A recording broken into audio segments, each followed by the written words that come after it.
I never thought I'd be the kind of person to write something like this, but here we are.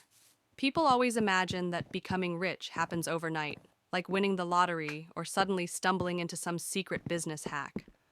For me, it was nothing glamorous. It was discipline, patience, and learning from a lot of mistakes. I grew up in a family where money was always tight. We weren't starving, but we were always one bill away from being broke. That fear of instability burned into me early. When I got my first job in my early 20s, I promised myself I would never live paycheck to paycheck again.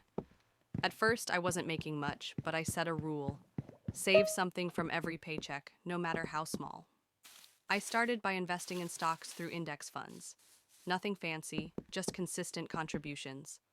At the same time, I dabbled in side hustles, flipping used items online, small freelance gigs, anything that brought extra income. Over time, I reinvested almost every extra dollar instead of upgrading my lifestyle. Friends laughed because I was still driving an old car while they were financing new ones. The real turning point was when I stopped chasing get-rich-quick schemes and focused on scalable assets. I built a small logistics business, bought rental property, and started treating my side hustles like real businesses.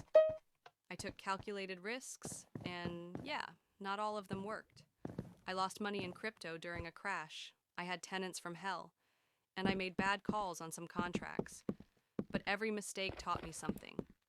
Now, a decade later, I can say I'm financially independent. Not Lamborghini rich, but I have businesses that generate steady cash flow, investments that grow passively, and the freedom to live life on my terms. If there's one lesson, it's this: wealth isn't a single jackpot moment. It's a long, boring grind of making smart decisions, staying consistent, and not letting your ego burn through your money.